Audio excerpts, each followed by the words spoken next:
Bonjour, bonjour, très heureux de vous accueillir, de vous recevoir sur Prof. Kerven Joseph, la formule kervinienne. C'est toujours un plaisir de vous apporter les différents paramètres de la prise de parole en public, comme vous le savez. Et l'art oratoire, c'est un ensemble de principes, de procédés, de mécanismes qu'il faut mettre en place en vue de bien intervenir en public. Parmi ces mécanismes, la voix est l'élément ou l'outil fondamental d'une bonne prise de parole en public. Aujourd'hui, je vous apporte quelques éléments fondamentaux de la voix pour la rendre audible en vue de bien prendre parole en public. Ces éléments sont le timbre, la phonation, le placement, la puissance, la modulation et l'intonation. Ce sont ces points qui seront développés dans quelques instants. Merci de marquer cette pause avec moi. Je vous reviens.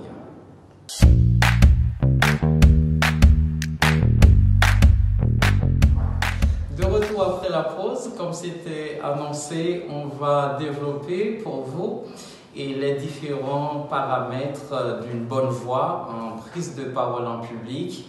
La première chose, ou bien le premier élément, c'est le timbre. Le timbre est considéré comme le visage de la voix. C'est comme une identité. C'est en ce sens qu'on parle de l'identité vocale. C'est comme l'empreinte digitale d'une personne, ainsi va le timbre d'une personne. C'est propre à chaque individu. Comme je le dis souvent, on reçoit de la nature un timbre bien précis, un timbre précis. Donc de ce fait, la question que vous allez vous poser, est-ce que le timbre est toujours normal, correct? Est-ce qu'il y a lieu de travailler le timbre vocal?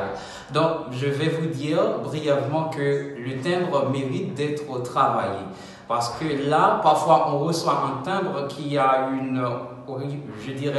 une variation entrée, une voix qui est trop fermée, qui est trop, parfois gutturale, qui empêche d'entendre toutes les nuances de l'articulation ou de la prononciation en quelque sorte.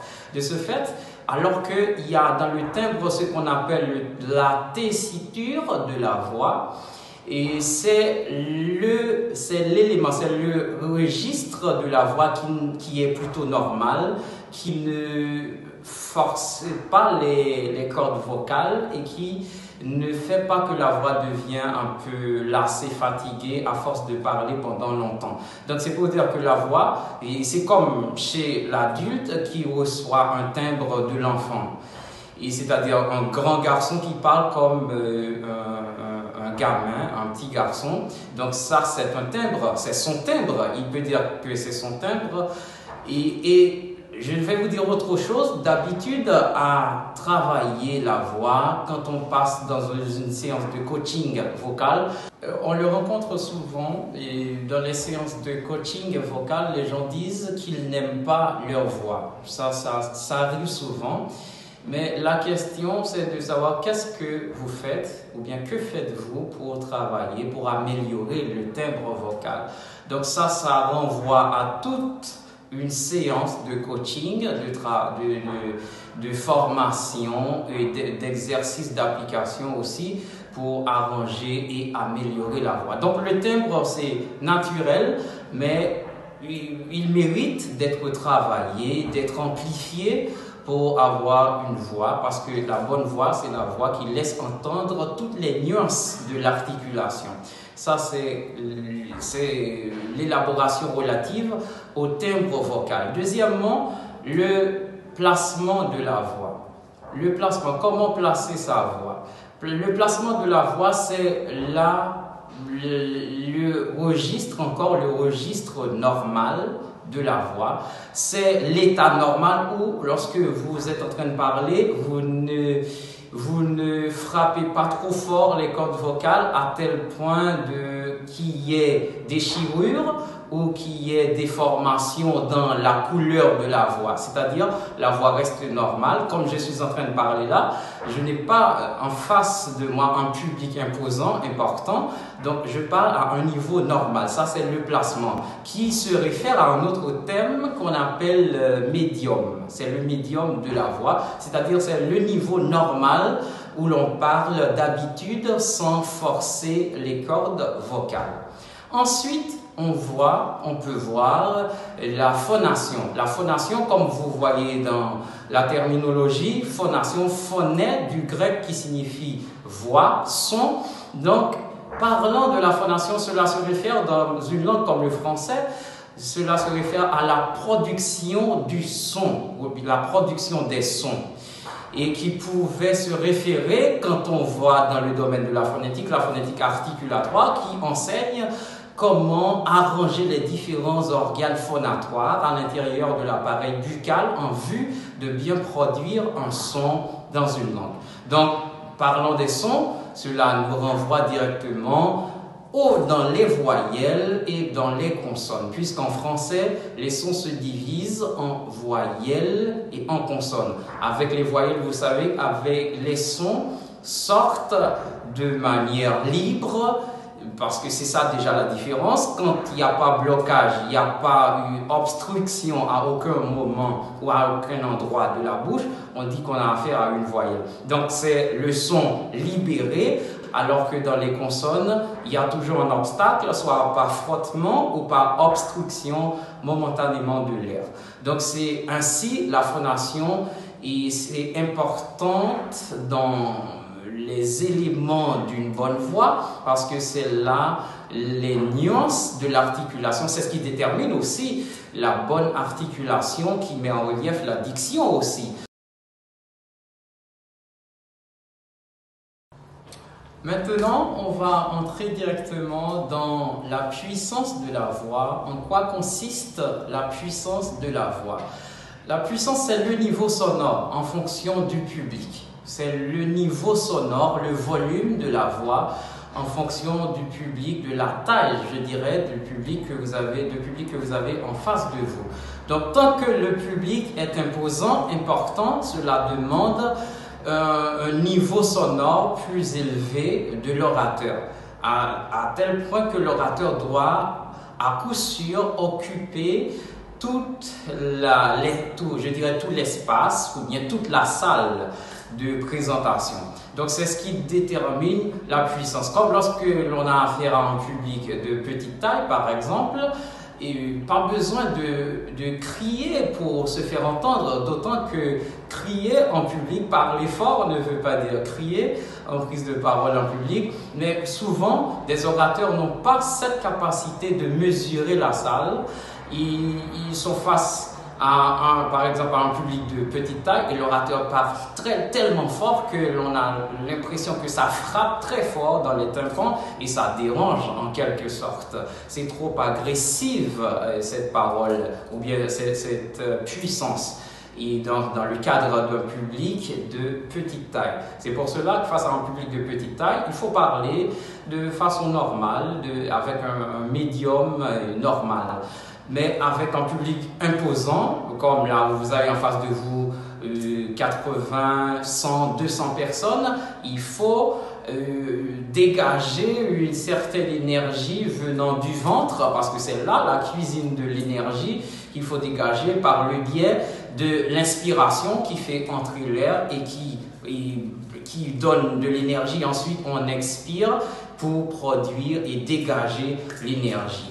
Donc ça, c'est important et pour la puissance de la voix, parce que la voix doit être puissante en fonction de l'auditoire et dans sa taille, évidemment.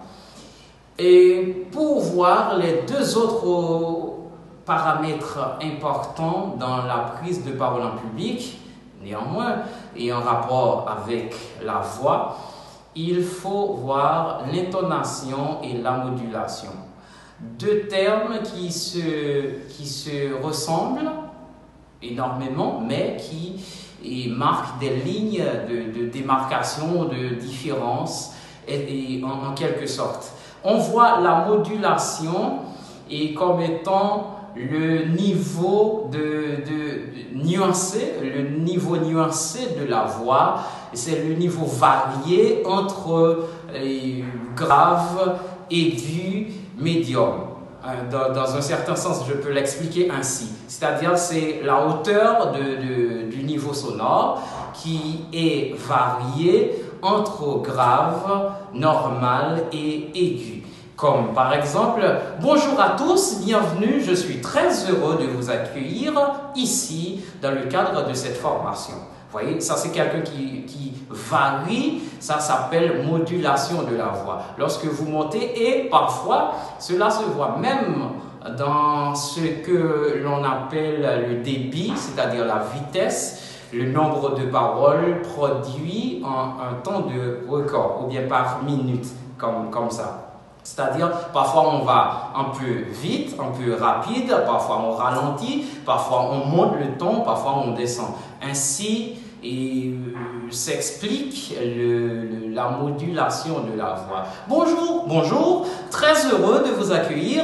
Je suis Carval Joseph. Je vous apporte cette séance sur la prise de parole en public, mais surtout sur le coaching vocal. Donc ça, c'est une voix modulée, variée dans les différents niveaux. Ensuite, ou bien enfin, on voit l'intonation. L'intonation a rapport avec la couleur de la voix en fonction de l'émotion. Dès qu'on parle de l'intonation, il faut voir les émotions, la joie, la tristesse, etc. Tout ce qu'il y a comme émotion, ça a rapport avec l'intonation. Comme, à titre d'exemple, « Oh, que c'est beau, c'est joli !» et bijoux, et qu'est-ce que ça fait plaisir de vous accueillir aujourd'hui. Je suis ravi de vous voir, ou bien je suis très déçu de ce que vous m'avez fait hier soir. Vous voyez, ça a rapport avec l'émotion et c'est ce qu'on appelle intonation.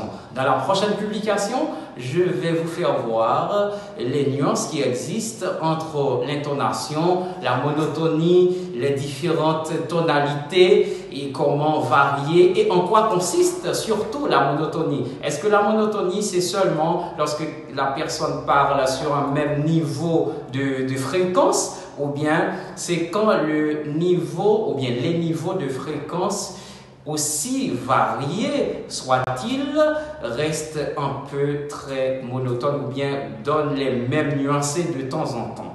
Donc, on va voir en quoi consiste la monotonie dans la prise de parole en public. Merci, ça a été un plaisir de vous apporter cette séance de coaching vocal surtout, mais qui n'est pas trop développée parce que dans les prochaines séances, il y aura toutes les nuances qui seront détaillées et à chaque vidéo, là, je vous donne un paquet. Je vous donne l'ensemble, mais plus tard, à chaque séquence de vidéos, de publications, ils seront développés, travaillés et détaillés. Merci à tous ceux qui nous ont suivis depuis la première publication jusqu'à aujourd'hui, mais ceux qui se donnent pour mission de s'abonner et d'inviter de temps en temps de nouvelles têtes, de nouvelles personnalités, de nouveaux personnages à fréquenter cette chaîne, mais surtout cet espace de longue fermentation intellectuelle qui s'érige dans un contexte précis vers la prise de parole en public, mais qui plus tard sera varié en fonction du temps, des circonstances, de l'actualité. Merci, ça a été un plaisir. À très bientôt dans la prochaine publication.